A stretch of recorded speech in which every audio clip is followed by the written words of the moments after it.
I could never have a kid. I could never have a kid, LeClerc. A kid? Financially speaking. Wait, do you have a kid? I have two. Oh my God. Yeah. Nuts. Yeah, two. What happened between last night and today where you were talking about kids? Was I talking about kids last night? No, I mean, we had dinner. Remember we talked about... Oh, yeah, we talked about like big future. But like I feel like you went... Yeah, last night I was like, I like kids. Yeah. What happened in the last 24 hours? Nothing. We'll pull my bank account and we'll look at all the people that I've hired ahead of schedule. It's very hard. I didn't go to business school. Yeah. I didn't go to business school. You shouldn't be trying to, in charge of it. I know. I know, but you are. You're the CEO. I'm the CEO, and I'm looking for a replacement, and no one wants to take the job. Yeah. I mean, I need a CEO. Do you want me to do it? I don't even know. Like, I don't even know if who's in your marriage. Who's not me. No. It's Nicole. Yeah. Your marriage? Yes, it's my wife for sure. It's your wife? Yeah. She does everything. Yeah, everything. She books travel, hotels, everything. Merch. She does everything. Oh. Yeah. Do you ever buy something and she goes, "What the fuck is this?" Absolutely. All the time. Yeah? Yeah. How like a dinner or like a nice shirt? No, it's just stuff for myself. If I spend things on us, she never has an issue with that. But she's like, I think you have enough jeans. I'm like, all right. I'm getting rid of jeans too. It's not, sure. Yeah. But she has a criticism about everything, which is good. I don't think it's a bad thing. I think it's good to have a person who says, hey, what are you doing with that? But isn't that tough? Like I guess I come from a not great family, and I always thought like money. Have you heard of this before, Chris? And I always felt like money. I've always said it's just a poison. So if you're constantly, if you're not able to like enjoy the fruits of your labor, mm-hmm. I just feel like a bitterness can't help but build. Yeah. And I don't know how it works. I don't know. I've never seen it function well. I've seen it function poorly. Yeah. And I've seen the comics of the women be shopping and I gave my wife a credit card. Oh my God, my wife, she goes to Bloomingdale's with a credit card. Yeah. And I don't know. Do you find that you're in a good place? Do you get mad? Is that a source of fights? Finances? Yeah. Well, it's tricky because I prefer this over being single and dating. Versus when you're single and dating, you have to put on, right? It's like, oh, can we get this? And it's like, yeah, I can afford this. Or you have to pretend like you can afford everything, like the dinners, the vacations, and all that, right? Yeah. Really? Yeah. Yeah. Oh, wow. Yeah. You're paying for all the cabs, you're paying for the dinners, and then you're like, you guys are crazy. I was never doing that shit. I didn't have the money that I have now. So I was like, what am I, I was in debt doing it. It's like a lot of financial posturing when you're dating. You want to put on like, I'm secure, I have money, I have savings. So there's a lot of like financial bravado that goes into that. But when you're married, it's like, oh no, we're poor now. Like we can't afford this. No, let's not do that. I don't think we collectively can afford this. So it's easier that way when you have that type of transparency. Yeah. Do you ever see something you want and you go, gotta check with the wife? Do you have that thought in your head? Gotta check with the wife. I don't think that, but I also don't buy things that would put a significant enough debt in our finances for it's like, oh man, I should probably run this by her. But usually when I buy things, it's like $100 there, $100 there. It's not a big deal. Okay. Yeah. And you get cash from the seller, so she doesn't even know that money existed in the first place. I can be super discreet. I could be super shady with all this like cash flow that I have. Yeah, there's no way. If I wanted to just hide purchases, I could easily do that. Yeah, how does that work? The seller just gives you cash? Every comedy club just gets you straight cash. Well, some people are doing Venmo now, and dots is a new thing that some people are doing. But yeah, cash is usually for the real, the regular. It's some fucking Venmo ripoff thing. But the cash, it's nice to have. And then you have a lot, and you hit a point where you're like, I got to take this to the bank. I'm going to get robbed. Right. Yeah. How much are we talking here? Well, there's a story, I guess, of Mark Norman had 10 grand and got robbed. Oh God! But he didn't have it on his persons, if I'm not mistaken. It was like his apartment got robbed. His apartment got robbed? Yeah, I believe that's what happened. But yeah, you don't have like a hot weekend and you have $10K in your pocket. No, that's not what happened. Oh my God! I was like, wow. Well, apparently that's how Andrew Dice Clay gets paid. He gets paid in a lot of money. Yeah, but it likes that cash. Yeah, he's old school though. Yeah, he doesn't pay his taxes. I think is what we're saying. This is the downside.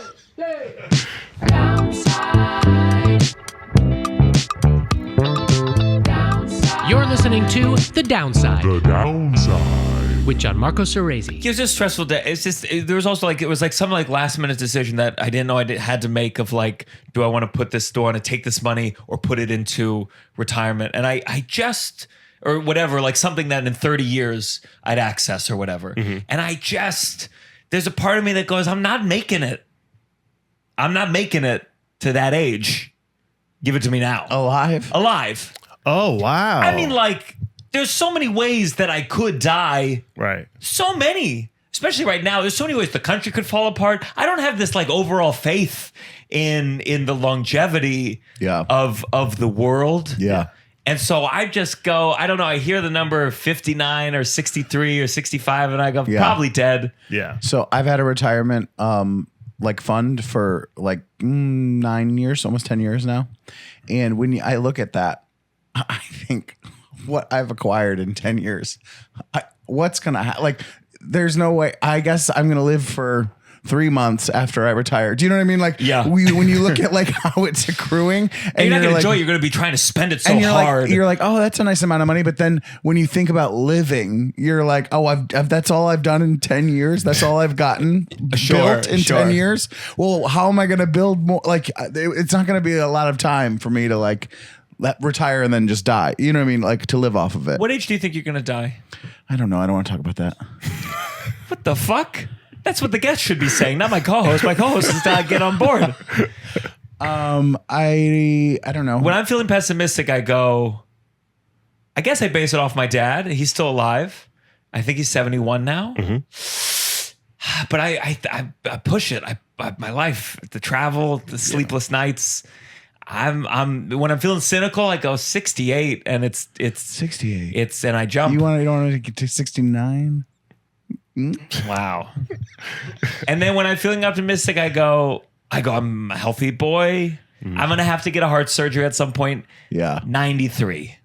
93? If I'm feeling optimistic. Wow. Yeah, you're going to be old.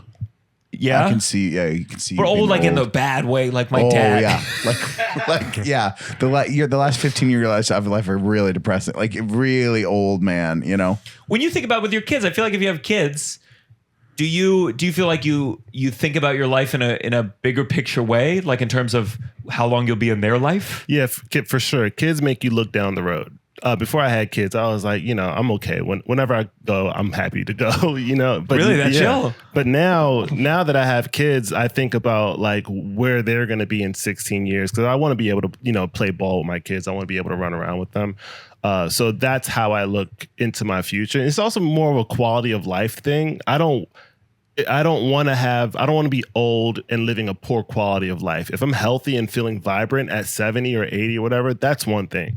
But if I feel like shit at 67, all right, let's stop playing around, Sure. Mm-hmm. I mean, who knows? We'll probably have legalized euthanasia by then. Yeah, probably. I was in Canada, and they have, it's called MAID, medically assisted something. Can we look it up?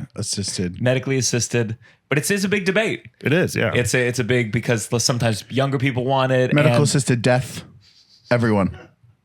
Sure. No. The MAID spelled MAID. I was like, what are you talking about, you idiot? No, but it's big. It's controversial in that there's sometimes it's like a younger person and the parents say in dying is what it's called. Medical assistance in dying. It felt like they really gave up on the end. It was like medical assistance in dying. In MAID. It sounds good with MAID. How do they do it? Is it? I assume it's an injection. It's amazing the first time. Isn't there those pods somewhere? That's like in Sweden or some shit. You go in a pod and it just. That's what the retirement's for. Yeah. It's so you can die in the nicest pod. Go on our pod. That's the cheapest pod. Yeah. The downside pod, theme pod. They either inject you with a substance that causes death or they let you do it. They let you inject. Let you? Oh, they let you inject? Yeah. I would not. What about a podcast co-host? I wouldn't want to inject. That would be too stressful to have to like put someone down, Yeah. Imagine it's tough. I'm just saying, don't ask. If I did it, Yeah. if I said, Russell, it'd mean the world to me if you were the one who did it. Yeah. Would you do it? No. My Maybe. dying wish. I guess so. I guess if it's Why your would dying you wish. want to put that on him? Yeah. That's I would say. I want to be a random nurse. I would say if I'm going to do it, can I do it like not the? Can I slit your throat? Like, you want to slit my throat? Can I have the experience of like killing someone? If you were to do it, would you prefer slit my throat? No, would no, you no, no. I don't want to. I don't push. No, I don't want to push. No, I don't want to do any of it. I think most thing I'd want to do is close the garage door on you. You know, like in my the car, God. like you're sitting in the car. Yeah, I don't and think the car's on, and then you still get to watch me wave by. yeah. How low would you get to say the final, wave? Would you like get on your knees? No, I was picturing me from the house, like looking at you. Oh, you're pressing a button through a window, and I go. No. I'm like like how garage doors are right by the door of the thing, and you're in the car, and so I'm like bye, and then I close the door, and that's it. You know, Go to lunch. yeah. Welcome to the downside. Wow. This is a place where we, as you can tell, we get negative, we complain. Sometimes to distract from the darker things, though that was kind of the darkest. So, listen, if you're a fan, we have a lot of viewers, and I want you to do something for me real quick. Just go on your Spotify, subscribe to it. You never have to listen to it. You can keep watching it. Yeah. But apparently the advertisers, they don't give a shit about views yet. They haven't caught on. So just subscribe on Spotify. Subscribe. It downloads automatically. It's using your Wi-Fi. It's no cost to you. And then one day we could get erectile dysfunction. Money. We're here with a phenomenal comedian, LeClerc Andre. Welcome. Thank you for to the having show. me. Yeah. We did a rough festival together. Oh yeah. We did a rough festival together in When? Grand Rapids, 2022. Yes, I believe 2022, and it was like we can talk about it. We can be honest. Gilda's Laugh Fest raises money for a good thing named after Gilda Radner. SNL, right? Yeah. And so. All clean. all clean, Oh, all clean comedy. Yeah. all clean comedy. Was she a clean comic? No, and she wasn't a comic either. She was a sketch. She's sketch, but yeah. Yeah, no. But comedian, you know. No, I think it's just like it's a charity. Okay. And it's a lady, and so they think it'll be. It doesn't make sense. No. And we were going to record audio for something, and at first it was like going to be 8 shows, and then we got there, they're like, yeah, it's just going to be 4. And we're like, whoa, that's a big difference. Yeah. And then all the shows were poorly attended except for we thought they were going to tape all of them. We'd get the best of all the tapes, and turned out it was just like one show that was packed. Right. And God bless, you better get it that time. Yeah. Okay. That was a rough one. That was a real switcheroo. It was, and it wasn't. None of it was easy. Like the slow shows were hard. Even the busy shows, they weren't like hot, great audiences. You're still like doing modified versions of your material in front of a crowd that's a bit older, right? Oh yeah. Yeah, I'm not being. Yeah, No, they were older. Yeah, they were old. They were your age. There was no diversity. It was just like, Well, Grand Rapids is very white when I Yes. think of it. I think of How would you know that? I know 3 people from there, and they're all very white. yeah. Do you know what I mean? And like Sure. when they would tell stories, you'd be like, they had a very white kind of like, and I did too, but like the way there's just something about it that seems more white there. Yeah. Yeah. What were you about to say? It feels like you're holding something. No, I mean, it's just, I don't know. I didn't have much going into it from an expectation standpoint, but the theater, I have to admit, I like the space. It was nice. The people who were working at the festival were also really nice people. It's just that, you know, when you do these things, you commit for this time, you just hope that the shows are quality, because that's what the pay isn't like phenomenal or anything like that. You just hope that it's a good crowd, you make a good connection. But when it falls short of that, it's like, am I wasting my time? What am I doing here? Yeah, but we got some good. Like we were there for a long time. We got to hang. We did. It was Yeah. a good lineup of people. I think we all got along. I don't remember most people's names, but they were all great. They were all fine. They were. I feel no, really. Yeah. They were all fine. I felt like, you know, you find your people. Anytime you go into a new space, you find your people. That I got to know Gianmarco on that weekend. It was really fun. I had a good time. Yeah. You grew up in Maryland. I did. I grew Now up where in Maryland? Columbia, Maryland. Columbia, and I grew up in Potomac, Maryland. Yes. Terrible, Yeah. boring, awful. Yeah. How far away is Columbia from that? I don't know Potomac that well. Bethesda. I know. Oh, so It's Bethesda. close to Bethesda. Yeah, it's about an hour or so. Yeah. Okay. Yeah, my brother lives in Bethesda. Oh yeah. Yeah. What does he do there? I think he's in sales. Yeah. Yeah. Close. Close enough.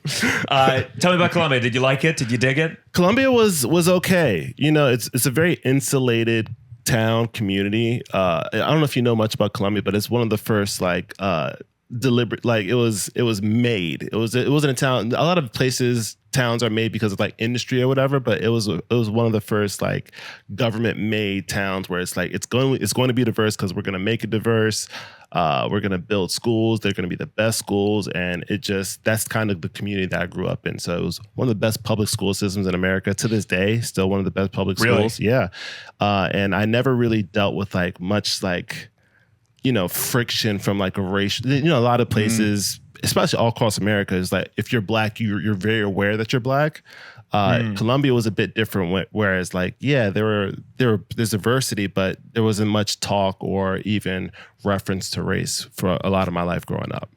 So then how was it when you left Colombia? Did you go, oh my God, I didn't know how good I had it? Whoa. Yeah, I mean, I was lucky enough to I went to a lot of these programs that were like sponsored by the church where you did like summer schools and it was like an all black summer school. So we would learn about black history. We would do. Was it billed as such or was it just assumed based on the flyers? No, it was billed as such. Yeah. Oh yeah? Yeah, absolutely. It was billed as such. It was one of the most enlightening experiences as a young person, just being around a completely black community and just learning about black history, because a lot of stuff just wasn't being taught in school. Like they talk about slavery, but it's like, hey, this happened for like a couple of days and then, you know, it was better. You know, Yeah. We got over it. But that was that's the place where I went to the Blacks and Wax Museum. Yeah, we talked about it on this podcast. Yes. But I saw you the night before at the Cellar, and I talked about going to that museum and just how good it was. It was just fantastic. Yeah, for those, it was the Rachel Coster episode. Yeah. You were on it, right? Yeah. We just talked about like, I think the part that stuck out, it all stuck out. The whole thing stuck out. But there's a section where you go downstairs and there's like, and it's not like it's not that fancy. Like it was like there was a piece of paper and like a plastic thing that said, minor should be accompanied by an adult. Right. And what I remember is like I was going down the stairs and like a very young black girl, 4 or 5, like just ran down and then her dad followed her. But I was like, I heard her talking to her dad around the corner. Yeah. And there was a wax figure of a pregnant black woman who had been, you know, lynched, and like this graphic, the baby, like her stomach was cut open or whatever, or like a man and his dick was cut off and his jeans were down. And I'm just like listening, kind of this dad, very, without even the little thing that I've added to it now, just tell her exactly what it was. Right. And I thought, God damn, is that what they taught at these camps where you like learned about the real black history, or like do they go like, hey, we're going to tell the harsh shit in a way that you're not going to get at a public school? Yeah, because I think without that you become very and this isn't just for black kids. I think that most Americans are very they're just very ignorant to the realities of our history. Like we hear about it, we learn about it, but there isn't the imagery, there isn't the stories, there isn't the experience to really, you know, make it real. So in those programs, like when I went to the Blacks and Wax museums, you hear about lynchings, but you don't have an idea what that experience looks like. And then that was my first time actually seeing a photograph of what a lynching was, and it was just a man in the tree, and they cut off his parts, his ears, his nose, his privates, his fingers. They auctioned them off, and it was very much an experience where like you would bring your family, and this person would be hanging in the tree for hours, sometimes days, and people would be barbecuing. They were talking. It's just very much like the pictures are smiling. It's just like it's a backdrop. And in the museum, you actually see jars where they have preserves of people's parts. They just saved them, and people would collect them all throughout the South. And it was just an experience that, if you read about lynching through public schools, you don't really come away with that. You don't really come away with like, oh, this is a really terrible practice that happened in America for generations, for a long time. You really just come away with it like, yeah, a couple people did it a little bit. I think the Klan did it mostly, but no, this is and stuff a couple of the specific stories, right? Right. Yeah. But it's a crazy. That's where that's where the term picnic comes from. You know what? Someone corrected. They said that's actually not where it comes from. Oh, okay. Yeah, but I said the same. I said it on the last podcast as well. It's like actually this one thing. Yeah, I heard that. Somebody told me that. I'm sure, but yeah, and I guess the excuse would be just like, what age do you tell your children about the realities of the world? Right. I think when this is another thing, if I had kids, it's like, oh, there's just so many questions that I'd have to. Part of me is like, I wouldn't teach history until I was ready to teach history. Right. And if I were to delay that point, that's fine. But I guess I look back, I'm like, what is the point of teaching a fairy tale version of any of this? Yeah, right. What is the point of teaching a version where the founding fathers are just kind of like smart entrepreneurs, and the queen is greedy, or the king is greedy? Like, what's the point of doing that and then later showing them that's wrong? It doesn't seem to make sense. I think the question is, who does it serve, right? I think you're talking about teaching as a teacher, right? But I think that there's a lot of guilt that goes into that conversation. So the more you delay it, the more time it gives you to process that guilt that you have with it. So, but why? I've never understood. I've always been I've never like thought about my heritage in a really deep way. I don't really give a shit. And I think that's because I just come from a distant family and I wasn't raised. I don't know my grandfather. I never met my dad's dad. Yeah. And I guess sometimes the concept of guilt, I never felt like a direct guilt. I look at the past and I go, oh, thank God I wasn't there. Likewise. But I don't feel like, I have no idea how my grandparents got to the point that I wound up in Potomac, Maryland, or all these steps. And I don't necessarily feel bad, but I accept what it is. I mean, do you? No, you're like the white people that like are quick to like want to defend something, and you're like, why? What is your attachment to that? What do you need your great grandfather to have been a good person for? Yeah. I don't need that. Yeah. I don't know him. I don't live in a culture where I pay respects to him or need to like synthesize it. I'm fine just accepting the realities of the consequences of dead people's actions. I don't know what he looks like. I don't even have pictures. I had one picture of him with Mussolini. Oh yeah, my great grandpa Luigi. So I know he's bad. Yeah, there's no way he's good. Bad. Yeah, but I don't go, well, Mussolini at the time, it was so socioeconomic. I don't give a shit. He sucked. Yeah, but you're also at an age where you feel a bit detached. I think the issue with the generation before us is that in their lives, it really wasn't that long ago. It really wasn't that long ago. Sure. There are people who are alive today who remember lynchings. There are kids. Yeah. There are kids at those lynchings. It wasn't that long ago. So this idea is like, just tell them the truth. It's like, if you tell them the truth, if you show them those pictures, you might recognize people in those pictures who are alive today. That's the issue. There was a guy who looked a lot like you in one of those. I'm 101 years old. No, I meant your grandparents, not you. I wasn't implying that you were there. That's how awful. Yeah. Like the lady who got Emmett Till lynched. Yes. She's alive today. She's alive. She's still alive. She's still thriving. Alive. Still. Is she thriving? I mean, she's alive. It's better. She's doing better than Emmett. You gotta hope that sometimes people are mean to her, but you would hope. Yeah. I think it's always weird when you see, like, especially with Nazis, where they'll find some old Nazi. And he's in court and he's got the folder over his face, but he's wearing like, an old man sweater. Yeah. I don't know what you do. I don't know what you do when someone's so old you feel like you could kill him with a push. I don't know whether you go, well, time will do this. Nah, I don't know. I think you put him in. Yeah, I don't trust karma. Karma is too slow. If you show me a 100-year-old Nazi and I'm in a room alone with him and he's like, I'm so sorry. I'm just gonna go. You're dead. You're gonna die. What am I gonna punch him? So it's pity is what you're talking about. You feel pity because they're old. Is that what you're talking about? Let me think. Do I feel What Or makes is you it just your sympathetic? detachment of like, I don't. No. It's not a detachment like what you did, whatever. Yeah. I just go. I think in my mind, I go. Every atom of you is a different thing than whatever you were 70. What is it now? 80, 70 years ago. Sure. You are the terrible thing that you did.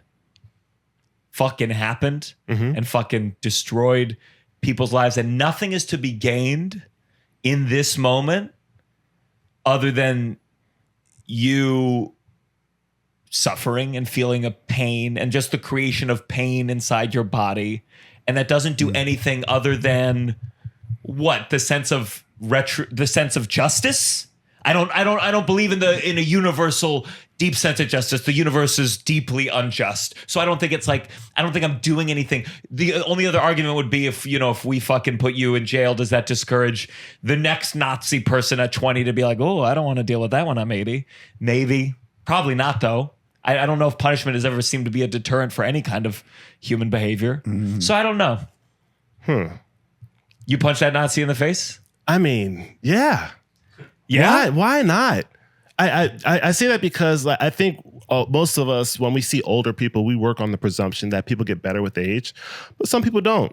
Some people just become terrible people. They get better at hiding their crimes. They get better at getting away with things, and they just end up passing on those type of practices to their kids. They whisper stuff like, yeah, as long as you don't tell people, it just becomes this thing where it's like you let people get away with it long enough. They don't become better people. They just get better at being slick, nasty, deceitful people. So this idea that like, oh, they got away with it, or so much time has passed. It's like, but that's you're still a murderer, or you're still a rapist, or whatever it is.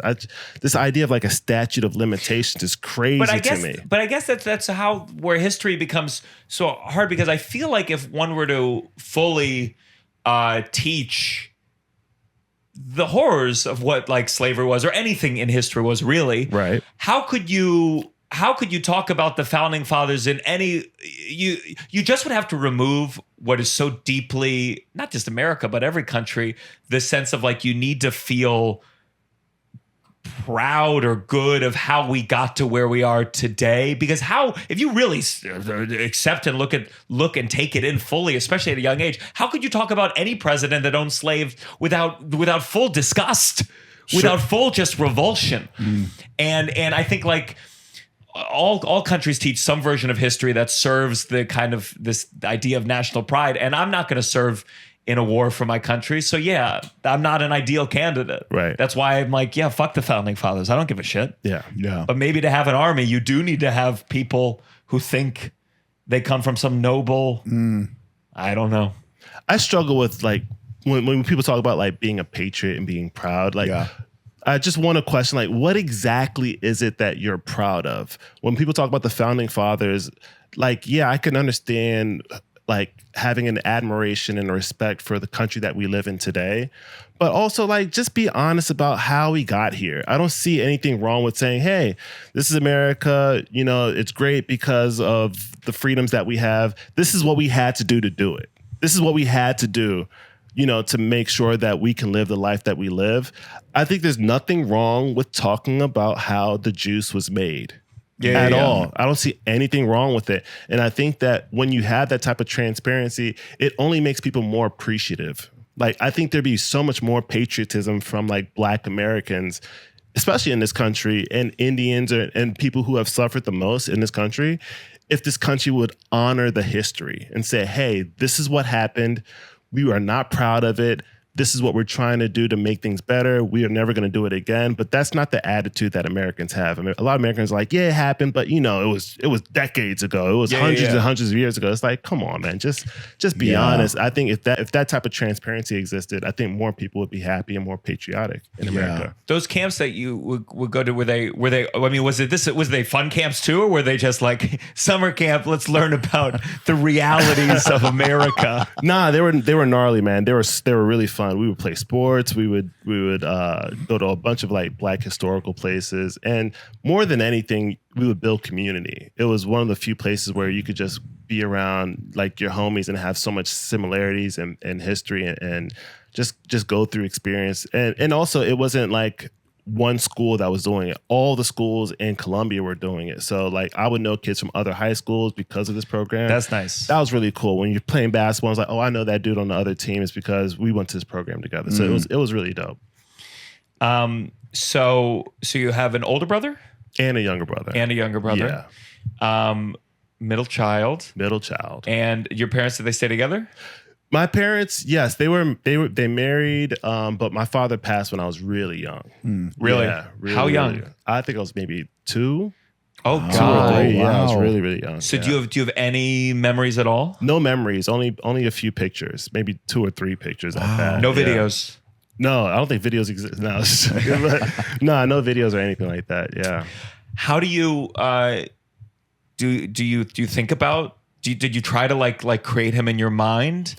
I didn't have to work too hard to kind of build, this avatar in my head of who my father was. I know that every time we had family functions, people would love coming up to myself and my brothers and just telling us stories about him. He was such a cool guy. He was revered and like people just loved him so much. So I learned so much about him through family and friends. Not my mom. My mom never talked about my dad. Really? But Really? Yeah, absolutely. No, she never talked about him. Just makes her too emotional, too sad? No, she just wasn't. A person. She just didn't have a lot of language when it comes to anything family. She just didn't talk a lot. She was a very quiet person. She didn't have a lot of words for anybody. Even with us, like if I asked her a question, you will get slapped for asking questions. So she just really? Yeah, she just wasn't very communicative. What kind of slap? We're talking about a open palm, a back. Depends how hard work was. Damn. But no, she just wasn't. She just didn't. And even when she did speak about him, it was never like, this great guy. It was just like, yeah, he was just. How much older is your brother? My older brother, 3 years older. So he doesn't have much. I mean, he has some memories, but no not memories of him. No memories of him. Yeah. Wow. And then so your little brother. So your dad died like right after he was born. Right. Yeah. Yeah. If you're hearing this song, it means we cut something out. Probably Russell being racist. Shh. What'd your mom do? She works in schools, so she worked in education almost my entire exhausting. life. Yeah, and it was tough, but also like I can speak on this as a dad now. Being a parent is really, of course, is really difficult. And I'm saying that as a person who has a partner. My wife and I, we both work really, really hard to provide for our kids. She was raising 3 boys solo dolo. Yeah. And she was just way out of her depth. Like she was trying her best. She was overwhelmed. She was overstimulated. And we did not make it easy on her. So yeah, I get why she was so short. I get why she was so temperamental. I understand how frustrating it was. But I remember she would always say this thing. She was like, this was never the plan. Like when she was having 3 kids, she never imagined she'd have to raise all 3 of them by herself. Yeah. She never imagined having to work 2 jobs for 20 years by herself, So I get all that frustration. It makes me so much more sympathetic towards her.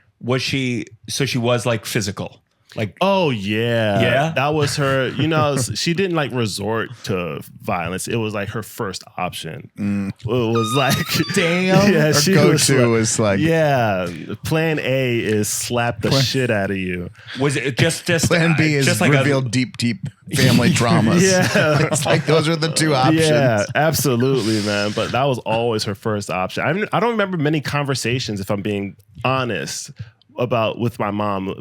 When it came to discipline, she just never used language. She never communicated. She was just like, oh, if you mess up, I'm going to tell you to do something. If you don't do it, you're just going to get hurt. So that was always her method, which is tricky because when you're raising 3 boys, I'm 6'6", 200. Like I'm a big guy. Yeah. So the window in which you can physically discipline 3 boys should be short. But it wasn't for her. Yeah. She really tried to stretch it. At one point, I'm towering over her and she's just looking for skillets. I'm like, Mom, the jig is up. It's over. Please You're stop. like, Mom, I got it right here. Yeah. She's like, please, this is it's over. Stop it. I know. Did you said skillets as a joke though? Did it No, get that? no. Oh, What no. do you mean, a bonk on the head? I mean, she would try to get it in. Of course, I'm not sitting there like, I gotta get it with this skillet. I'm not a cartoon, but I get those legs going, man. I would just run and run. But she would it was a thing where she would just whatever she can find, so. Was it ever too far? Was it ever like, Jesus Christ? I mean, when you're a kid, it's always too far. Yeah. When you're on the receiving end of corporal punishment, it always feels extreme, especially when you can reason with the person. That's the reason we don't hit dogs. It's you don't hit them because they don't know what they're doing. Yeah, but yeah, if you could talk to them, you would do that. That will always be the first option. And if you hit them and you can talk to them, it's like, well, what are you even doing? Do you even care about this person? If dogs could talk and they were being shitty about it, then you could hit them, I think. That's because my dad, I think, was probably hit. I don't know my dad's dad, I think, monster, at least, what I gather. Right. But then he also grew up in Catholic school and there was nuns and rulers and whatnot. My stepdad, what he would do, and not with me because my dad would have killed him, but with my sisters, he would go present your hand and then he'd go, and I don't even know. Did that hurt? No, I mean, it wasn't Let me great. try again. Ow. No, That hurt. and no, but it was. I'd have to ask my sisters. I'm sure it stung, but it was more about the shame of the ritual, than the pain. Oh no! But I remember when I was in. I swear I have this memory correct, but I was at my friend. His name's Nathaniel, and I was at his house. And his dad, I was so young, but I swear I remember it, where his dad said to him, Nathaniel, did you wash behind your ears? And Nathaniel said, no, and I'm not gonna. And his dad, who had a cane, leaned on his cane and kicked him under the jaw. And I swear I remember this. And I was sleeping over there and I was shocked. Yeah. I had never witnessed anything close to this. Yeah. And I want to ask him to this day. He was huge, became a football player at some point, but man, did that shock me. Wow. And you have kids now. I have kids now. It's so easy for a non-parent to weigh in on anything on this. So I honestly, what did you have a conversation with yourself or your wife about what discipline looks like? Yeah. Well, my wife got spankings when she was a kid.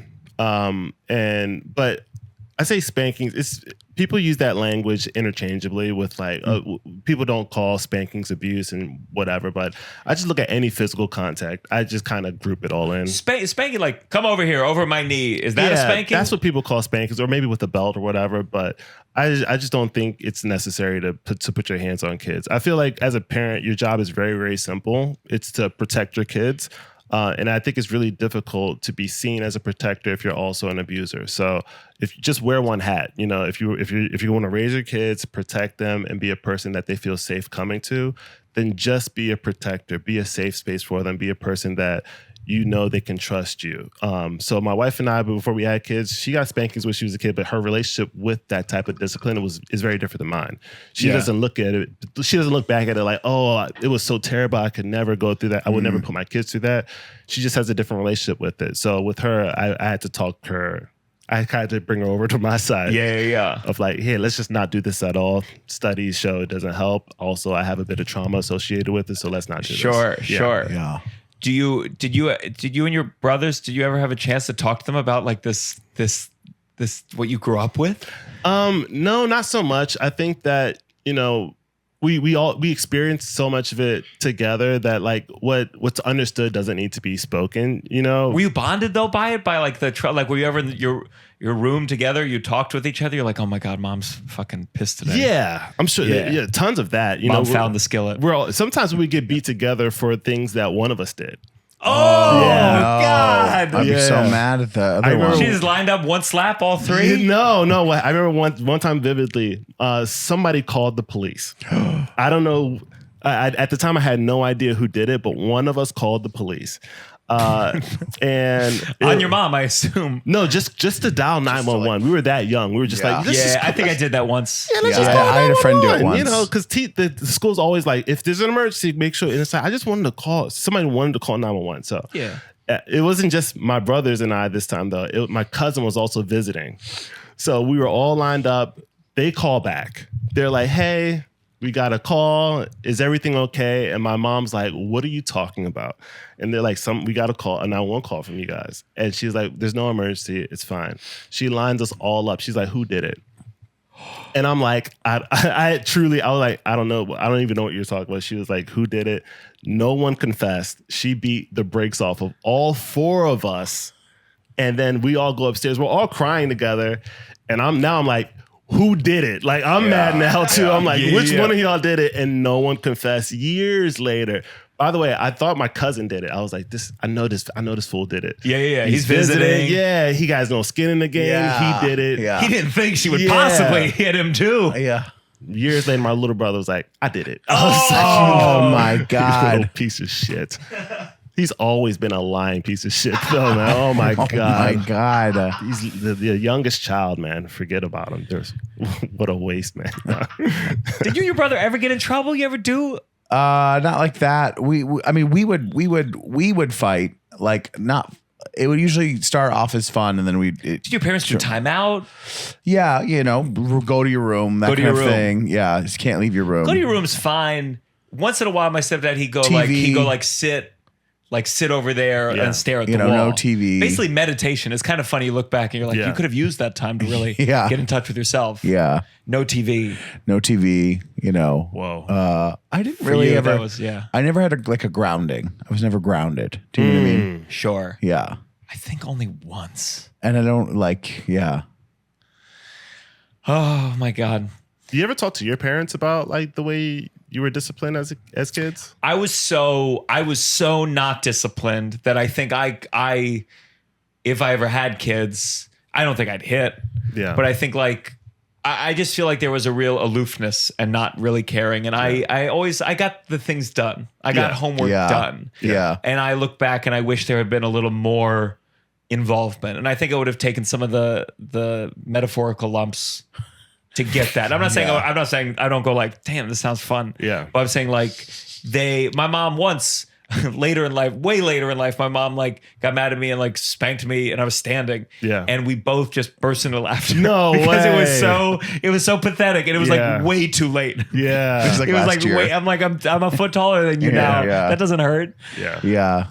Yeah. It's been interesting seeing my mom and dad, especially my mom, in terms of having grandkids and being like with eyes, seeing how they just like, because they have the grandkids a lot because of my brother and sister-in-law work, and so they would like have the kids at their house, like so and being like, oh, my mom's really good at working. I mean, she was a first grade teacher her entire career, but watching her like discipline and like manage kids, it's like, it really is like, wow, she's very good at it in terms of like, it never feels like it's like you're getting screamed at or that kind of thing, but there's a seriousness to it, but she's just very good at it. And I was like, being able to see that, I was like, oh, I think she was really good at it. I never felt like I was, I remember the feeling of getting in trouble, but I never felt like it was like a scary kind of like thing. But I remember feeling serious and being not wanting to get in trouble. I know if I ever had a kid, I'd be the kind of parent, I'd go, I want to do a lot of research. Like, cause I feel like let's say if you could become a dog trainer, you'd take a class, or you'd read a book.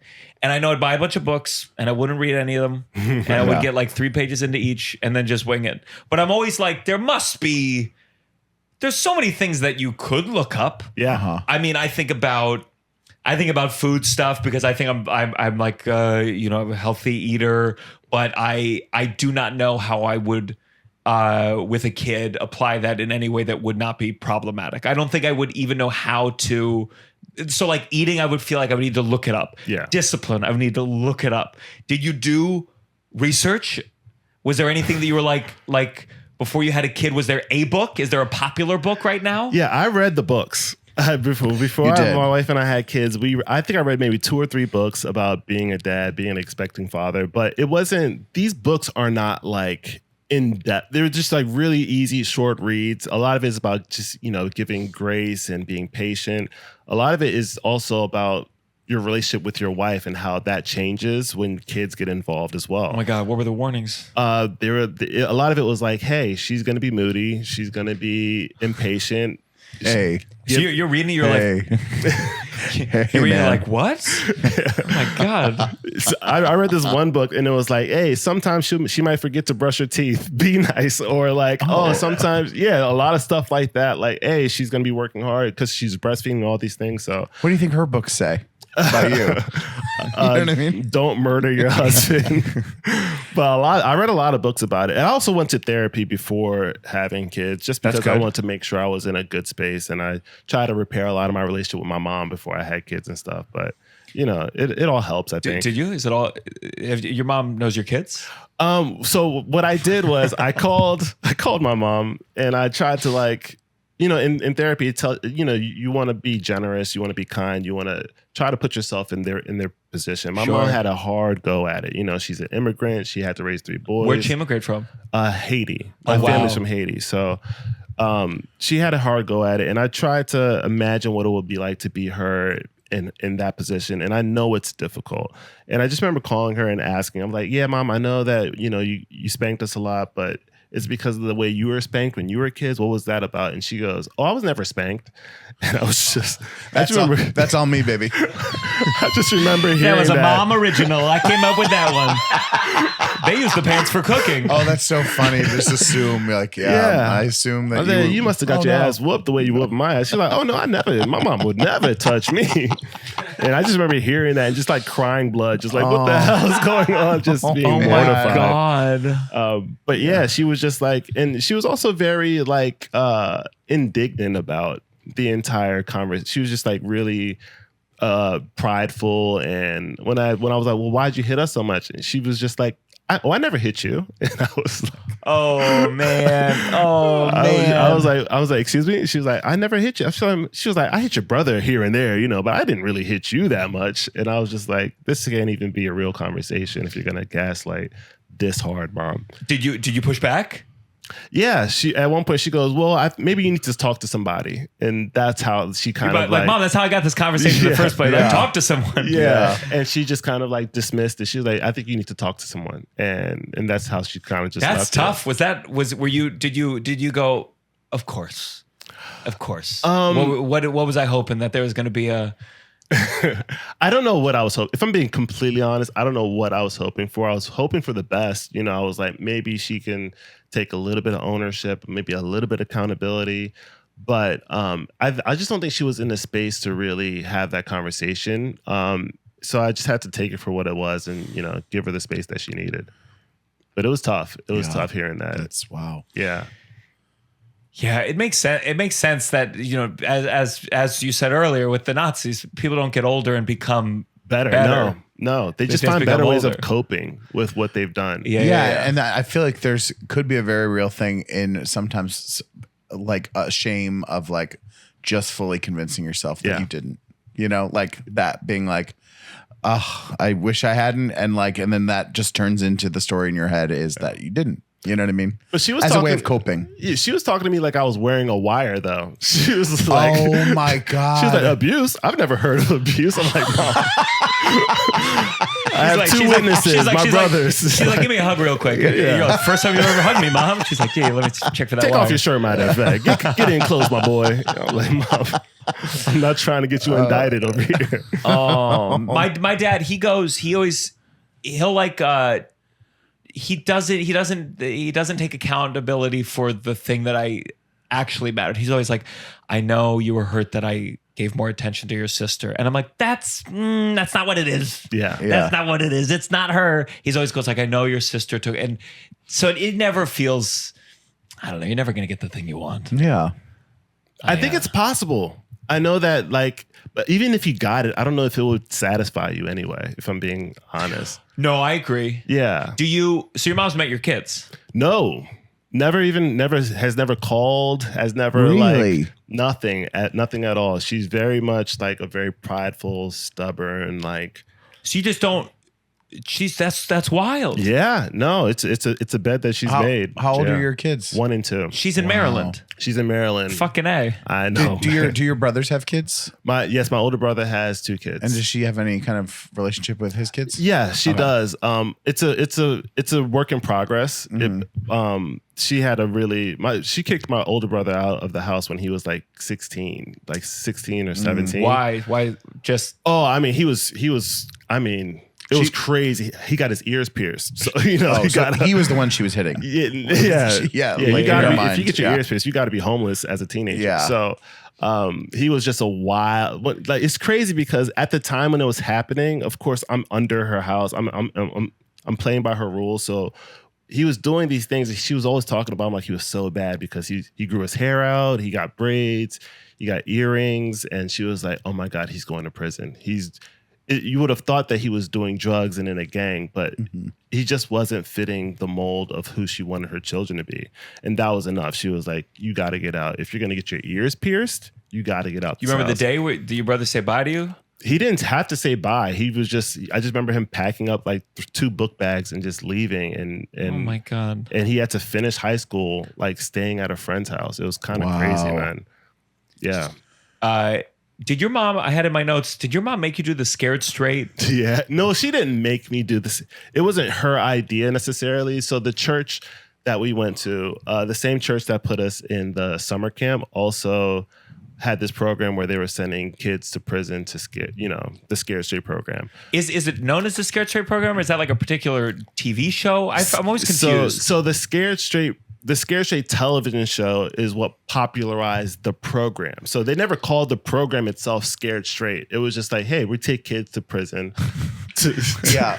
What did it have a catch? It had a nice Do you know, name? I always know that it is the prison thing to scare kids not to go to prison. But every time I hear scared straight, I think of it as conversion therapy, like scared straight. Do you know what I mean? Like I always think of it that way. And then I'm like, oh, no, it's the prison one. But anyways. That's how you know it was made by like a good marketing team, because they would have been like, hey, I don't think this is on brand for exactly what we're trying to do here.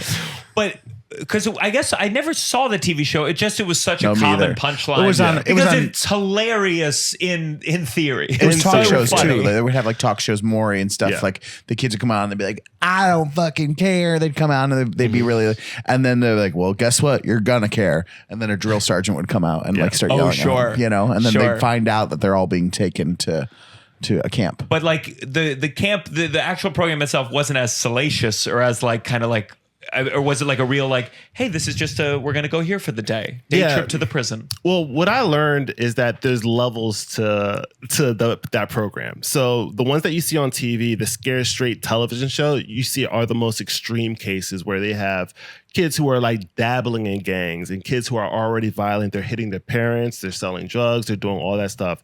So they take those most extreme cases and take them to the most extreme prisons. So they have an experience that is more in line with what their actual trajectory is going to be if they keep going down that path. But for us, we were living in Columbia, Maryland, and they were just taking the black kids who were in this church program, and they were like, hey, we take them to prison because a lot of black people are going to prison. Let's make sure that they don't go to prison. So they would take us there, and they would just have like these inmates talk to us. So it was more like a prison seminar, less of like a get in your face yelling, put on a jumpsuit, all that jazz. Did they say like? Did they say I'm in here because of this? Like, what was in it for them? Were they? Oh, the kids are coming by today. I'm gonna like. Were they being nice about it or? No, it wasn't. It wasn't one of those things where I think. Just like these like prison programs, they get paid a little bit. There's also like sometimes it's a community service thing for them. So So there are incentives for the inmates to do it, but also, that job isn't for every inmate. Like not every inmate has the decorum or the skills to communicate their experience to a bunch of kids. So it wasn't a long list of inmates who could have been in that program with us. Did it leave? And it like, do you remember it? I remember the smell. I remember the smell. I remember the sounds. I remember the look on all of the kids' faces when we were going through the program. And I also remember feeling like it was such a waste. Like such a waste of my time, such a wasteful experience, just because like that's not where I was going anyway. Yeah. But also like I don't know how that benefited anybody, if I'm being honest. Sure. I don't know how it benefit. Like if you're a criminal, I don't think even kids who are committing crime at that age, I don't think they are even so dense to think that that's not where it ends up. You know, they know. They know. Part of committing, I feel like committing crime is just not thinking about the consequence of it. So it's like showing it. I don't know. When I did a show at not Rikers, but it was like somewhere in Chinatown where it's like that's where people are, if not Rikers, or they're held there until they go to Rikers. Like a halfway house. No, I mean it was a prison. What? The Tombs? I think that's what it's called. Is that what it's called? I'm not sure.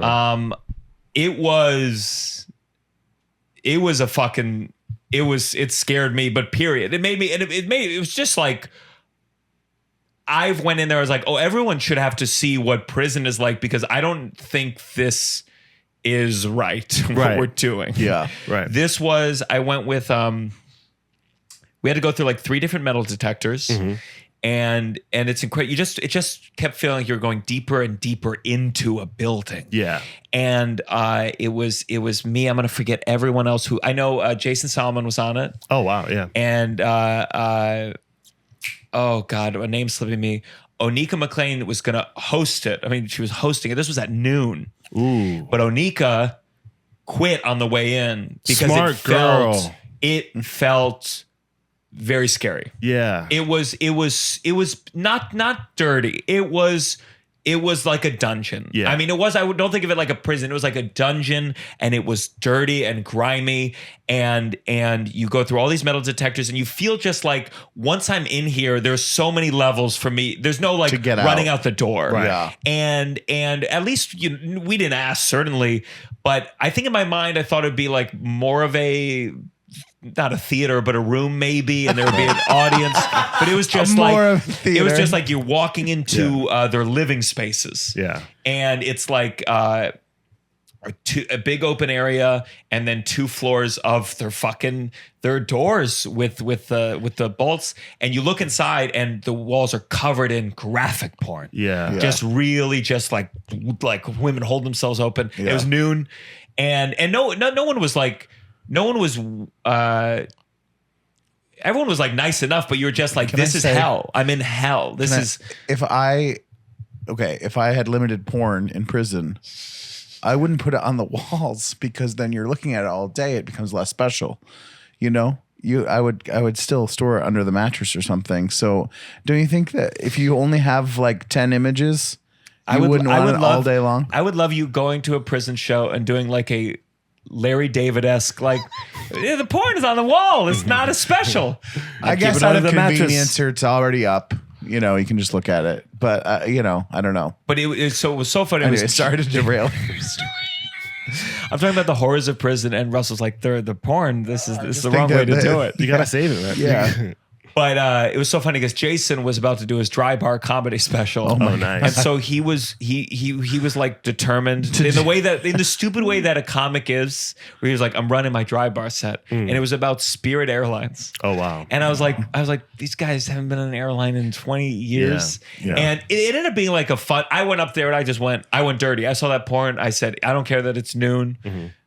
We're talking about, and someone showering behind me in a shower, but it was just like it didn't scare me straight. I just went, oh, society is hell, and we are torturing people, and this is not, and people don't know. People don't realize don't visually realize. Yeah. People shouldn't go to prison for a scared straight. People should go to prison to be like, oh, this is what we're doing as a society. Are we okay with this? Right. Yeah. It's barbaric. It really is. Yes. Yeah. And that's crazy that people could watch you from their cells. Is that what I'm understanding? Yeah. Were there chairs watching too? They were like kind of more like park bench, like a picnic table type situations. And then people were in their cells too. Yeah, they didn't have to watch. It wasn't like someone was showering and it was a shower, but I didn't see them naked. Yeah. Some guy was like working out. Onika should not have been there. They would have been spanking it right in front of her. They would like from their cell or from the shower. Yeah, yeah. Because she's a beautiful girl. So if she would have went into that prison, they were like, oh, we hit the lottery with this one. She would have got a standing O. Yeah. Oh, I don't know. Standing O might not have been the right. There would have been standing O's, all right. Man, it really.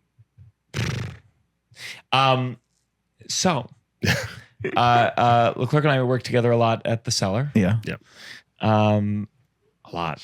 You're there a lot. Your weekends are intense. Yeah. Well, I don't travel nearly as much as you do. Which is great because I have two really little kids at home. So when I do travel, it's such a burden on my wife and the family when I'm away for too long. But it's great when I can be at the Cellar all weekend and do club spots. How do you think about where you want your comedy to go in terms of headlining and traveling? I don't know, man. I really do enjoy, going out, meeting new people, seeing new cities and stuff like that. It's just that I really rather spend time with my family. So I don't know. I have to figure something out. I love doing stand-up comedy. It's the best. But I have to figure out, some comics have it really figured out. I know some comics who they'll just fly out to one town, do 2 shows in one night and be back the next day. And it's like, oh, that's amazing. And sometimes they bring the entire family with them. It's like, oh, that's such a sweet deal. But that's like the high end of the high end. That's a lot comics. of money, man. Yeah. A lot of money. I mean, even when Tova comes with me, we have discussed sometimes where it's like, am I paying for the flight? Right. Am I paying for this, that, or the other?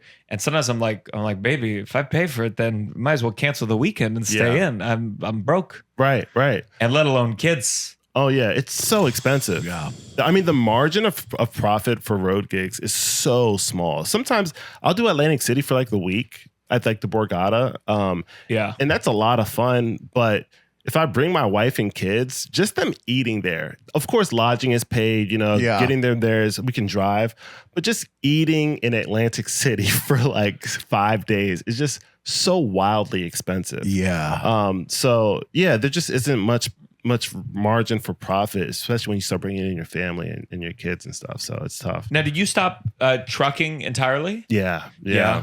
How long were you doing that? So you were a trucker? Yeah. So I remember I started doing comedy full time, right before the pandemic. I did a bunch of NACAs and I just filled up my calendar with all these college gigs in 2020, 2021 too. How many did you get from? I forget the number. I just remember the amount of money I was making. I was like, there's no need for me to have any other type of job. This is going to be great. Yeah. And then I remember when things started shutting down, I got this one email from my agent. And he's like, hey, this college pulled out because of I'm like, yeah, I completely understand that. It's fine, And then that one email turns into 7 emails. And then at one point, the last email he sent me, he was like, hey, I'm not just going to keep hitting you up with every cause that pulls out. We'll reconvene when things come back together. And some of those gigs transitioned into Zoom college gigs, which was okay, I guess. But ultimately I found myself in a space where is comedy ever going to come back? I was really at a loss. I wasn't sure. I had a couple first time weekends on the books that I was making $200, right? But I don't know what it would have been like to have lost thousands and thousands and thousands. It was a lot. I didn't have by the way, that was my first foray, really jumping into the full-time comedy pool. So I remember being so confident going into it and just feeling so deflated. Of course. As I was receiving all that bad news, and then just not being sure professionally if I was going to be able to continue to do comedy. So I started looking at, I was like, what else can I do? I was like, maybe I can do a little bit of trucking on the side, because if I truck during the day, I can still do comedy at night. Yeah. And I also want to start preparing myself financially to start a family in case, we started having kids. So that's what the strategy was. How'd you get into trucking though? Well, at the time I was quarantining in Austin, Texas. Oh, Yeah, so I was just in Austin, Texas. It was like a big, blue collar town, and it looked like a fun thing to just be on the road and get a rig and just haul product and not really have to think about it. And also, you could just turn your brain off. I could write while I'm on the road and do all that type of really? stuff. You're writing as you drive in silence? I never listen to radio or podcast or really? anything. You're just thinking of jokes? I only run material when I drive. So it Oh was, my God. Yeah, it just Wait, worked if for you're me. doing a 10 hour, what's the longest that you went? Well, I never did long hauls. So all of my trips were like, hey, I'm driving for 30 minutes here or 40 minutes here, or maybe 2 hours max. If there's traffic. No music, no podcast, no just music. jokes. I'm a serial killer in the car. So yeah, every time that Kids I are going drive, like this, and you're like, I got bits, buddy. knock, knock. Yeah. Yeah, but that's how I like to drive. That's how I also like to write when I'm doing an activity as well. So was it hard at all? Was it? I mean, I can't drive for shit, but let alone with a big thing. Did you ever? It's way, however difficult you think it is, it's even more difficult than that. It's so unorthodox. It goes against especially backing up. That's the difficult part, is learning how to back up, because everything is reversed.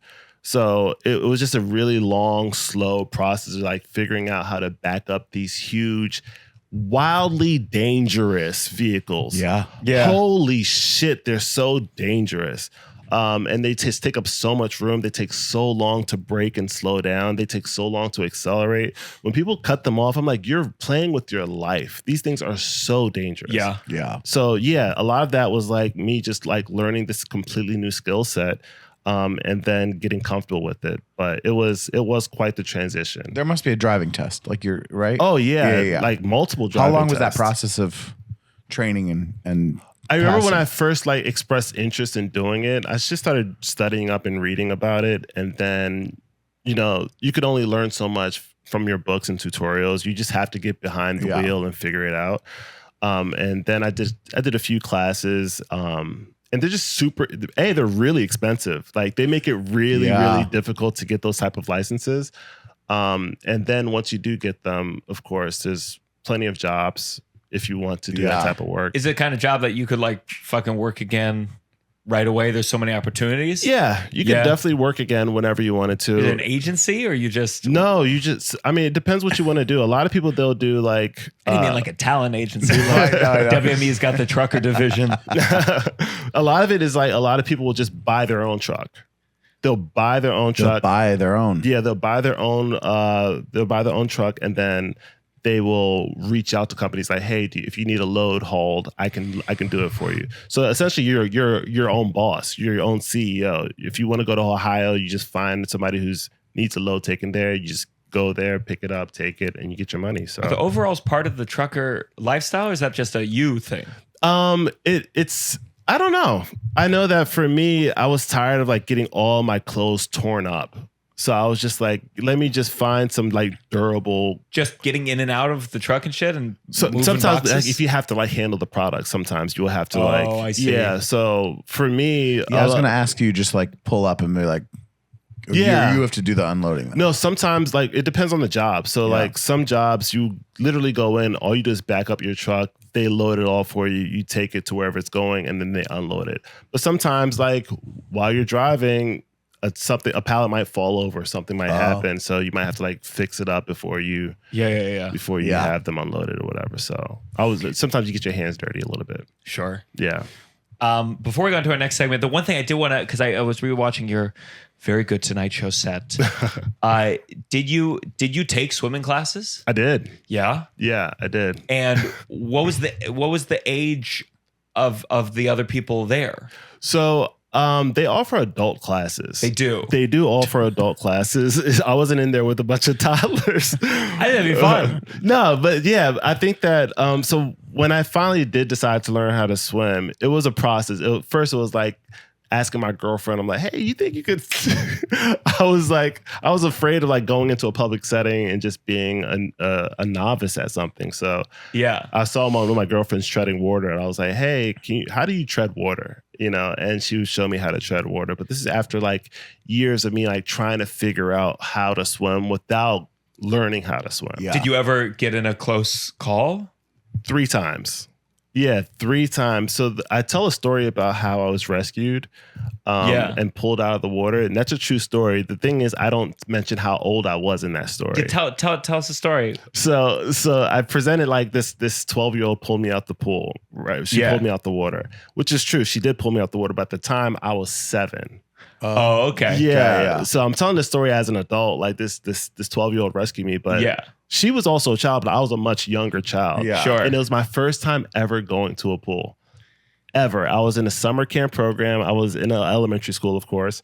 And we go to this pool, and the pool, the school just lets you find a chair and then they just leave you alone. So I saw all these kids playing in the pool. I've never seen a body of water before at that time. Yeah. So I remember just jumping in the pool, not knowing that there's a deep side, a shallow side, but I'm 7 years old. All of it is deep to me. Yeah. And I just remember hitting the bottom of the pool and just looking around like, this is cool. And just seeing bodies, no faces, just bodies. And I was like, oh man, this is getting bad. And then somebody just pulled me out the water. And I remember just coughing and gasping and being scared to death. I'm so confused because when you're teaching a baby, they always say they always show it like you just throw the baby in and it just figures it out. They do. And I'm like, what changes when you get older that you can't intuitively just do it?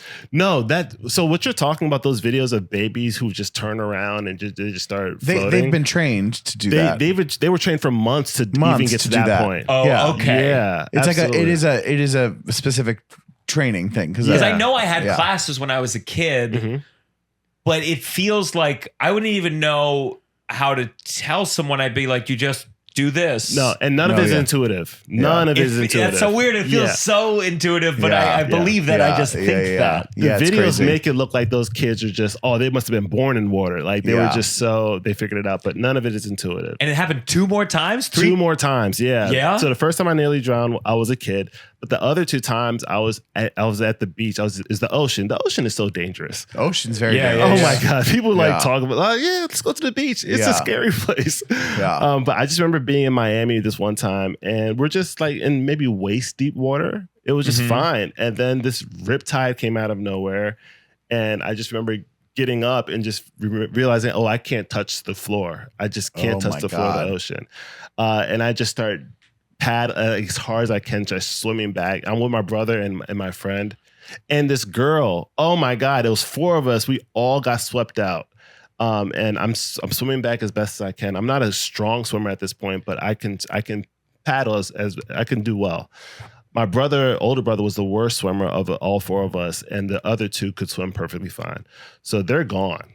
The other 2 are gone, and I'm swimming my best. My older brother is 5'9". So by the time he could touch the ground, it was like he had to go much further than I did to be able to touch the bottom of it. So I'm swimming, and I finally, I was close to giving up, and I finally got to a point where I could touch the ground. And I see my brother, like his head's going under, and I just reach out and I grab him, and he just like gives up at that point. He's like, you got me, and I pulled him back. But the other 2 were like at the beach, like they were just on sand, like, whew, that was crazy. I'm like, we can't swim, you assholes. Like none of them even looked back. The other 2 were just gone, and I was like, man, I that was the point where I was like, I should learn how to swim. So, How many lessons did it take? it didn't take much. I think I was in a program for like maybe 2 weeks, and it wasn't to like become a really good swimmer. I just wanted to be able to like tread water, survive, survival skills. So, and at that point, I had been getting by. Like I knew how to work my way around water. I can jump into deep water and swim like maybe 20 or 30 feet. But I wasn't a strong swimmer in that. Like if something bad happened, I'd be able to just tread water or like float for too long. So. That's wild. Yeah.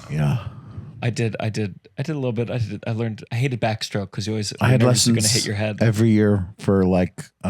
There's fun toys. Torpedo under the pool. You have like torpedo toy. Yeah. You go diving. You see it. Oh, it's a good time. I did like the assistant lifeguard like training. Yeah. And we had a pool in our. Could you do CPR community. on me if I? Oh no, I didn't learn that. But You didn't learn CPR as a no. lifeguard? I wasn't a lifeguard. I did like all the way up to what, and then I would have, but I didn't do the lifeguard. Sure. Yeah. I think I mean, they did CPR. They taught me in high school. I think if you needed it, I'd give it a go. I mean, I've seen it on movies. I know The Office. I really would be thinking about The Office. Staying alive. Staying alive. Well, we'll see someday. Yeah. You grew up with a pool? No, not. But we had a town pool. Like that was like 2 minutes from my house. So it was like, high schoolers were the lifeguards, that kind of thing. Yeah. That's better.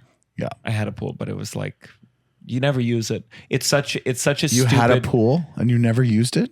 We use it like twice a year, but it's better to have a community pool and you meet people and you talk to people and you have a world. I think private pools are a disaster. I would use it all the time. I know you'd use it all the time. I think you should go to a space. You should deal with the world. It's also different in Maryland. Like the season in which you can use your pool is much smaller than in higher That's places. very true. My wife is from Texas. She had a pool and she used her pool almost all year round. Yeah. Sure. It's different. But when you're in Maryland, it's like you got maybe 2 Fall months. comes and the leaves are everywhere. It's a disaster. Yeah. The freezing, the cover gets broken. It's a mess. Something's always broken. So many pools, and you can't go in the pool. Yeah. We're gonna fix it in 3 years. Yeah. It's crazy. You sound like a pool owner to this day. It's like, the headache of having a pool. Just get a community pool. Let's go on to our next segment. This has got to stop. This has gotta stop. Russell, do you have a This has got to stop? Yeah, real quick. This has got to stop the discourse on whether The Bear is a comedy or drama. And I'm not saying it to have the discourse. I don't want to hear about it anymore. It's so boring. Who cares? Just if you get asked the question, if you think it's a drama or a comedy, just say, I don't fucking care and keep moving because I can't see it and can't talk about it anymore. Award shows, to look to award shows to somehow appropriately categorize art. Yeah. Would be like looking to politics to figure out your morality. Yeah. Like it's not built to do that. No. I think it's important to the people that matter because they're like, well, our comedy can't get an award. Yeah. Our comedy can't get an award because nobody sees a dramatic monologue next to a comedic monologue and thinks the comedic monologue should get the award. And that's the problem where they go, people seem to have a natural inclination that if it's funny, it's of less value or just that's something where someone's teary-eyed that means more. It deserves a piece of metal. And that's the problem. I get why people care in that sense.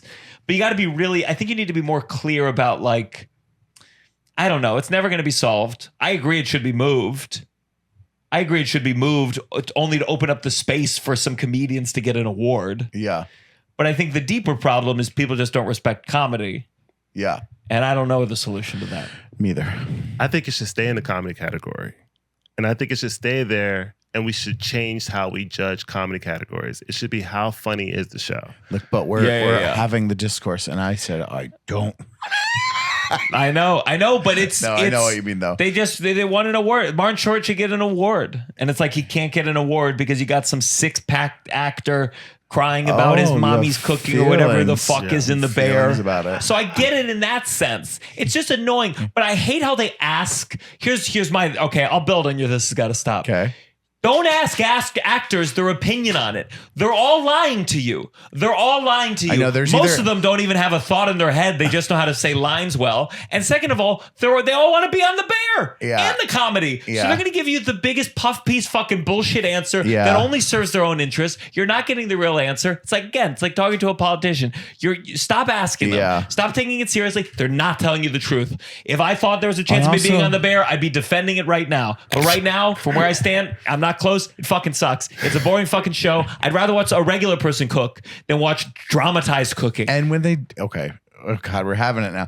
But when they do say, I want to be like, you laugh at that, because some of them went on camera and said that it's very funny. It's just and they described why, and they had these like answers that would be in a New York Times thing that is like very from the brain, not from the gut. And I'm like, you laugh at. I want to be like, you laugh at that. That it makes you laugh. Yeah. I watched the whole Are we first thinking season. about the same person answering? I'm sure. Yeah, we are. Okay.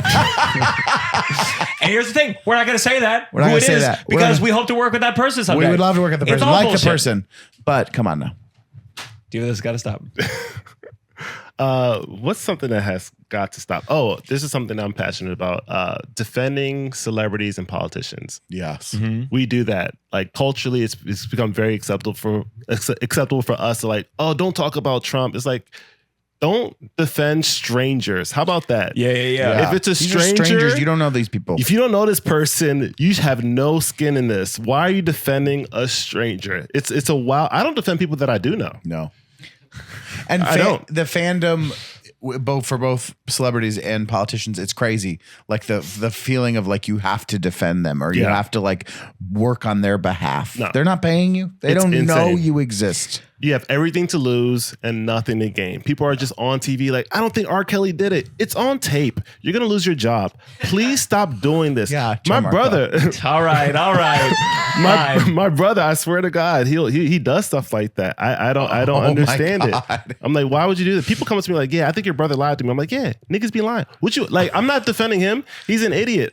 I have nothing to gain from this. So I just don't understand when people attack these public figures and like, yeah, don't talk. They had a hard day. It's like you have no reason to defend this person. Yeah. What is going on? Why are you getting so passionate about this? I don't understand it.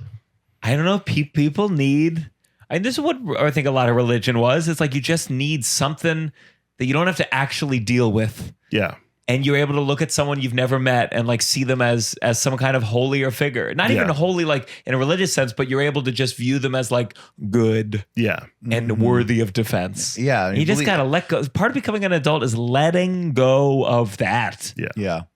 I by the way, I support the sport, like the good, jostling the back and forth, like, oh, let's defend these, like playing devil's I'm okay with that. Like that's perfectly fine. When people are like, oh, let's debate about this and you pick a side, that's fine. But people are getting like really worked up about things that are happening in pop culture. It's like you should not be arguing, tearing your family apart. About Blake Lively being crude. What are you doing right now? You do not know this woman. Let her be an asshole. Why are you defending her? Yeah. And also the idea that you would possibly have any number of facts Right. to like know any of this. Right. You've been presented two people, PR teams have concocted a story and you've decided one is correct. Right. Yeah. They're all bad. You know less than nothing. Be quiet and just trust what the people close to them say. Yeah. That's enough for me. You think she's nice, really? Yeah. You think she's nice? Get out of here. You think the bear's funny? You think the bear's funny? Get out of here. When you brought up the bear, I thought you were talking about the social media, like the bear or the man. That's the first thing. Like, have you heard about that conversation? It's like when women. Oh, would you rather be in the woods with a bear with or a bear man? or a bear? Oh, that's funny. Yeah. Yeah, it was like a popular thing for a while. And Yeah. what would you be? What would I rather be in the? I guess a man. Because who says he's gonna kill me? And a bear. That's scary. Well, that's how you know you're not a woman. That's true. Let's go to our final segment. You better count your blessings. You better count your blessing. I'm going to do kind of a little bit of a stretch of one. I just have gotten some nice things from audience members. I'm wearing one. Someone, I guess they made a shirt out of the last time they saw me in Toronto. Oh my God. And this is me with my Moisture Crunchy towel. Wow. And this is the only time I'll ever be wearing this shirt, but I'm grateful to have it. Yeah. And maybe I'll hang it up. I hope you guys are wear it, but I hope we just keep going. We just do, more and more levels. Oh yeah. Yeah. Yeah. And then someone made, or they didn't make it just for me, but they it's like, I guess it's Cards Against Humanity, but it's for Tova. So it's for like people who used to be super Jewish Oh. or whatever. And it's really intense Jewish. Like Yankel, he's Taka. And I'm like, I don't know what those words mean. Stekel then proceeded to whip. I mean, I don't know what any of these words. You're such a mitzvah boy. You deserve. Okay, let me just put one together really quick. You're such a mitzvah boy. You deserve checking rice for bugs. This is going way over my head. Some of the answers, Cards Against Humanity, right? Yes. Some of them are, oh my God, some of them are really intense. Like some of them are like contradictory advice from the greatest minds of the generation. And then one will be like circumcising 10 babies in a row. And Yeah, I'll find more. So yeah, just lots of good, a lot of nice things. That's nice. I did a show in Appleton. There were some buskers in the crowd. They said they made $6 that day from busking, and I said, "Do you want to play music for the merch line?" And I know you don't like music. You said, "I'm just running jokes this whole time," but they played like music, and it was like fresh and And you cool. allow them to get money? Do they busk? Yeah, I only took 10%. Okay. No, they made some money. Yeah. and I gave some money. But Yeah. they made more than the $6 they made that day, and That's it was great. cool. Yeah. So That's any nice. buskers out there, if you're ever doing a show, if I'm ever doing a show where you live, come by, play music, Buy busk. and people usually at this merch, they're buying all sorts of shit. They'll throw some money in. There. Yeah. That's So great. yeah, I those love are my that. many blessings. That's great. My blessing is we had an Uncle Function show last night, and it was Okay, so ideally we get new listeners, and sometimes they go, "What the fuck is Uncle Function?" okay. New listeners, Uncle Function is the sketch group that Gianmarco and I met on, and we've been doing it for 9 years, and we do it way less than we used to. And I did it before I was doing stand up. Yes. And we had a show last night. It was only 4 of the 6 of us. And I had so much fun, both at the show and in the rehearsal. We only had really a day of rehearsal, but I had so much fun in that rehearsal. It felt like the old Uncle Function days in a way of like, it had been a while since I've had a show where I felt really good about everything, and like everything just clicked, everything was happening. And I felt like last night was like that. And it was like such a good feeling to be like, oh yeah, we're really good at this. And it was a really good show. People you've shared the stage with for 9 years, you know each other's like the strengths and the music, and we barely had any rehearsal together, and Yeah. it just felt like we were such fucking pros. Yeah. Just pros. Yeah. And like, I just felt like really, I mean, we ran through each thing like one time in the rehearsal room, and it was just like every kind of stage thing, picture. It was just great. It was really, really great. And it'd been a long time since I went away from Uncle Function show feeling that good about everything that I was like, it was really needed for me. So I Good. love it. And Russell, he's open. Next time we do a Downside Live show, we talked about maybe doing a sketch. We have a, if it makes sense, if comedically it works, if it Yes. functions. yeah. Yeah. We have a sketch we did last night. It's just the 2 of us. So we might do that. Yeah, and it's long. It'll take half the Long, and it goddamn has show. props and costumes. Do you have a blessing, LeClerc? Oh, I do have a blessing. My blessing is that having a wildly, abusive mom made me a feminist. Yeah. Oh, yes? Yeah, because like growing up, when I would hear about like the patriarchy and how men are like keeping women down and they're being abusive, I always thought like, how can you abuse women? They're so strong. They hit so hard. They're so powerful. They're so mean. Yeah. Like, how could you dominate a woman? They've been dominating me my entire life. So Yeah. I always looked at that as a thing where I always had so much respect and like admiration for women, because the only model of a woman has been like this person who's been like super fierce, super strong, Sure. super stern. And I'm like, oh man, I can't believe men could mistreat a person like this. It sounds so dangerous. That's the best case for feminism It I've is. ever heard. Your mom or the bear? The bear every time. Yeah. This is coming out. Hold up. This is coming out. Boo, boo, boo, boo, boo. Oh my dear fucking Christ.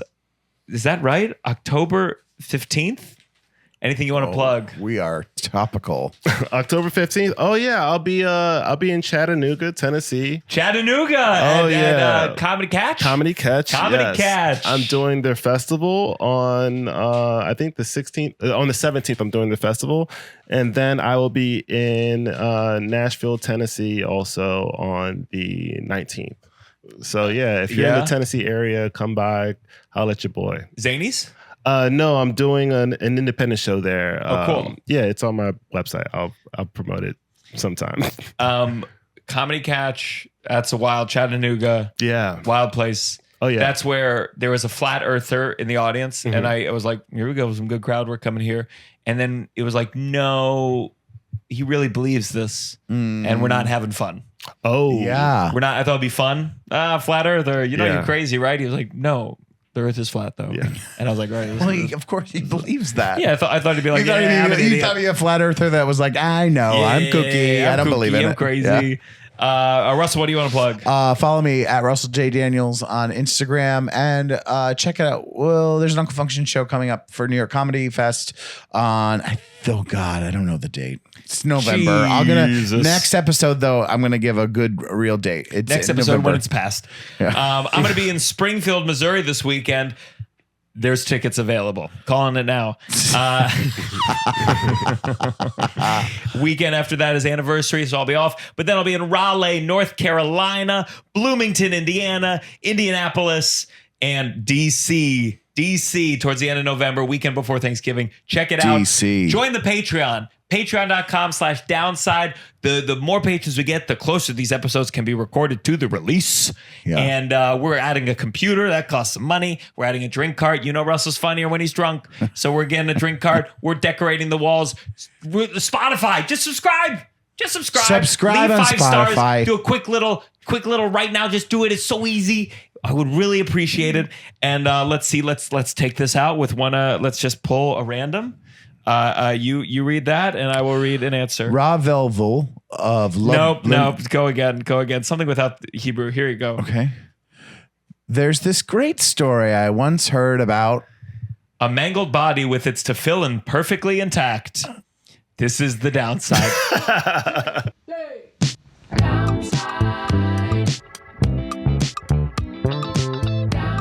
You're listening to The Downside The Downside. with Gianmarco Soresi.